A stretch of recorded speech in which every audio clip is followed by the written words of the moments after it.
Dalam nama Bapa dan Putra dan Roh Kudus. Amin.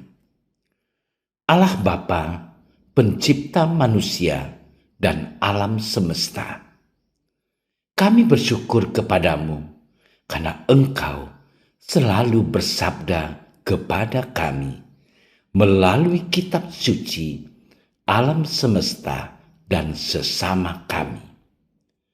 Utuslah Roh-Mu yang kudus kepada kami masing-masing, agar kami mau membuka diri kami untuk mendengarkan sabda-Mu dan merenungkannya. Semoga kami tidak hanya mendengarkan, tetapi juga mampu melaksanakannya dalam hidup kami sehari-hari. Amin.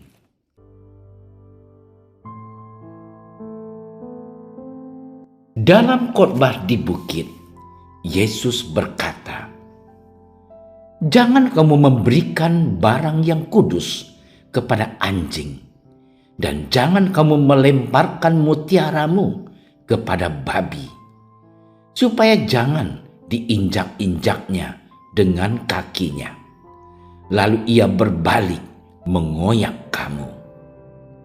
Segala sesuatu yang kamu kehendaki supaya orang perbuat kepadamu, perbuatlah demikian juga kepada mereka." Itulah isi seluruh hukum Taurat dan kitab para nabi. Masuklah melalui pintu yang sesak itu, karena lebarlah pintu dan luaslah jalan yang menuju kepada kebinasaan, dan banyak orang yang masuk melaluinya. Karena sesaklah pintu dan sempitlah jalan yang menuju kepada kehidupan, dan sedikit orang yang mendapatinya.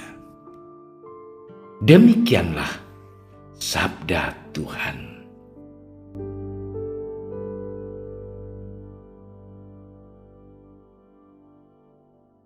Sempitlah pintu dan sesaklah jalan menuju kehidupan.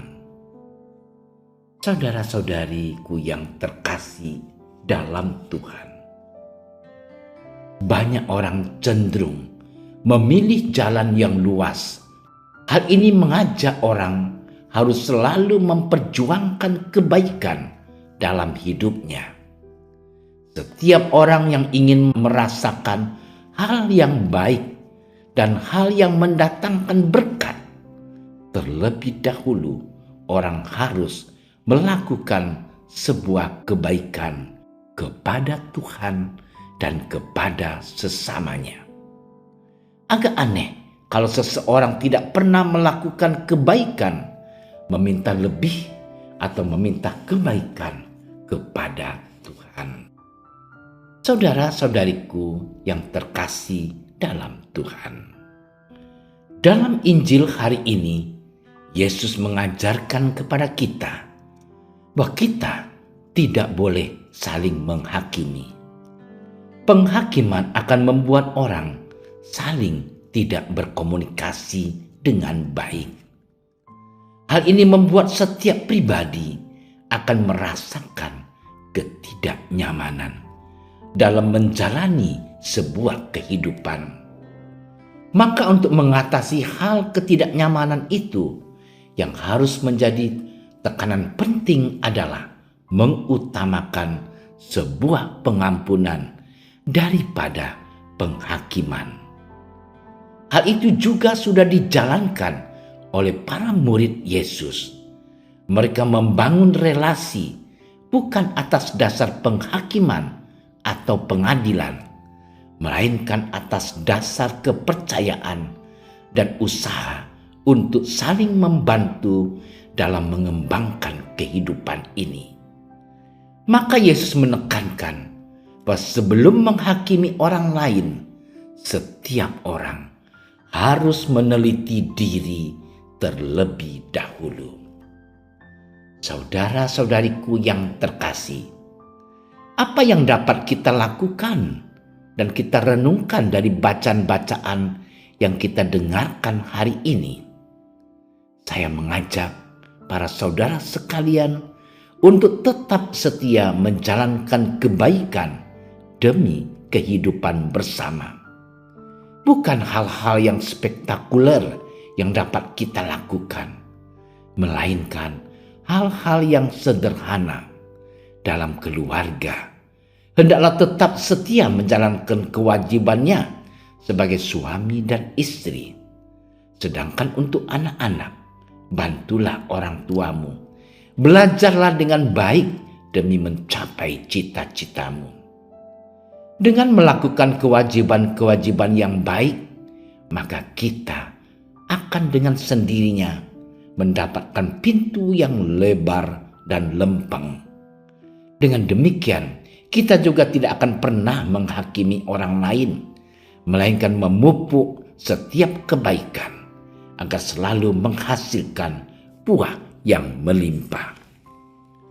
Saudara-saudariku yang dikasihi Tuhan, hari ini kita memperingati peringatan wajib Santo Aloysius Gonzaga. Aloysius Gonzaga yang biasanya dipanggil Luigi, lahir pada tanggal 9 Maret tahun 1568 di Castiglione delle Stiviere, Italia Utara. Ia berasal dari sebuah keluarga bangsawan yang berkuasa dan kaya raya. Ketika berumur 9 tahun, putra tertua dari Monchese Ferrante ini mengikuti pendidikan di istana keluarga Francesco de' Medici di Florence. Selama berada di istana de' Medici ini, ia mulai menyadari panggilan ilahi dalam dirinya. Ia tahu apa yang nanti akan terjadi atas dirinya. Hidup asusila yang mewarnai cara hidup orang-orang istana sangat memuakkan hatinya. Ia merasa terancam oleh cara hidup istana itu. Untuk melindungi dirinya dari bahaya-bahaya itu, ia terus berdoa memohon perlindungan dari Tuhan. Dalam situasi ini, ia dengan berani mengikrarkan kaul kemurnian hidup dan berjanji akan menjaga kesucian dirinya. Kemudian ia memutuskan untuk masuk serikat Yesuit. Untuk itu ia segera kembali ke Italia pada tahun 1584 untuk menyampaikan niatnya kepada orang tuanya. Ayahnya menolak dengan tegas keinginan anaknya. Aloysius diharuskan tetap mempertahankan gelar kebangsawanan dan harta benda warisannya. Setelah memasuki biara, dia memiliki prestasi yang baik dan ia menjadi teladan bagi kawan-kawannya, dan ia juga sangat disegani karena belas kasihannya, kerendahan hatinya dan ketaatannya, kesalehan hidupnya dan ketabahannya dalam menghayati hidup membiara membuat dia menjadi tokoh teladan bagi teman-temannya. Pada usia 23 tahun, ketika terlibat aktif dalam perawatan orang-orang sakit korban wabah pes di Roma, ia sendiri terserang penyakit berbahaya itu. Akhirnya ia meninggal setelah 3 bulan menderita. Pada tanggal 21 Juni tahun 1591, hari terakhir oktav pesta tubuh dan darah Kristus, ia dikuburkan di Annunziata dekat Kolose, Roma. Jenazahnya kemudian dipindahkan ke gereja Santo Ignatius. Saudara-saudariku yang terkasih, semoga dengan mendengarkan dan merenungkan bacaan-bacaan pada hari ini, kita tetap setia dalam pelayanan. Dan kita bisa juga meneladani Santo Aloysius Gonzaga karena kerendahan hatinya melayani orang-orang yang terkena penyakit wabah pes. Semoga kita juga dengan setia melayani orang-orang di sekitar kita yang membutuhkan kebaikan kita. Tuhan memberkati kita. Ya Tuhan dan Allah kami, terima kasih untuk segala kebaikan yang Engkau berikan kepada kami. Secara khusus, Engkau memberi kami hati yang lembut dan rendah hati.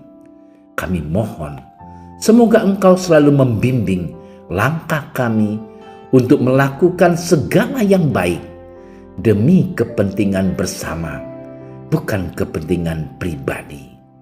Semoga Engkau juga membuka hati orang-orang untuk selalu melakukan sebuah kebaikan agar terciptalah suasana damai dan sejahtera. Doa ini kami sampaikan kepadamu dengan pengantaraan Kristus, Tuhan dan Juru Selamat kami. Amin. Kami berdiri di hadapan-Mu, ya Roh Kudus, pada saat kami berkumpul di dalam nama-Mu. Bersama-Mu sendiri yang membimbing kami, membuat diri-Mu nyaman berdiam di hati kami. Ajarilah kami jalan yang harus kami tempuh dan bagaimana kami harus mengikuti jalan itu. Kami lemah dan berdosa. Jangan biarkan kami mendukung kekacauan. Jangan biarkan kebodohan menuntun kami ke jalan yang salah. Jangan pula keberpihakan mempengaruhi tindakan-tindakan kami. Kiranya kami menemukan di dalam Engkau kesatuan kami, agar kami boleh berjalan bersama menuju kehidupan abadi dan tidak menyimpang dari jalan kebenaran dan apa yang benar. Semua ini kami mohon kepadamu yang berkarya di setiap tempat dan waktu dalam persekutuan dengan Bapa dan Putra untuk selama-lamanya. Amin. Bapa kami yang ada di surga, dimuliakanlah nama-Mu. Datanglah kerajaan-Mu. Jadilah kehendak-Mu di atas bumi seperti di dalam surga. Berilah kami rezeki pada hari ini, dan ampunilah kesalahan kami, seperti kami pun mengampuni yang bersalah kepada kami. Dan janganlah masukkan kami ke dalam percobaan, tetapi bebaskanlah kami dari yang jahat. Amin. Salam Maria, penuh rahmat, Tuhan sertamu. Terpujilah engkau di antara wanita, dan terpujilah buah tubuhmu Yesus.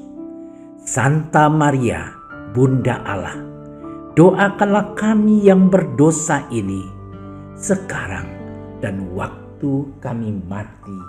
Amin. Kemuliaan kepada Bapa dan Putra dan Roh Kudus, seperti pada permulaan, sekarang, selalu, dan sepanjang segala masa. Amin. Dalam nama Bapa dan Putra dan Roh Kudus. Amin. Terima kasih sudah menyaksikan renungan hari ini. Jangan lupa like, subscribe, dan aktifkan tombol loncengnya agar Anda yang pertama mendapatkan notifikasi updatean renungan harian dari Komsos Keuskupan Padang. Dan bagikan ke sosial media agar saudara-saudara kita dapat mendengarkan dan merenungkan firman Tuhan.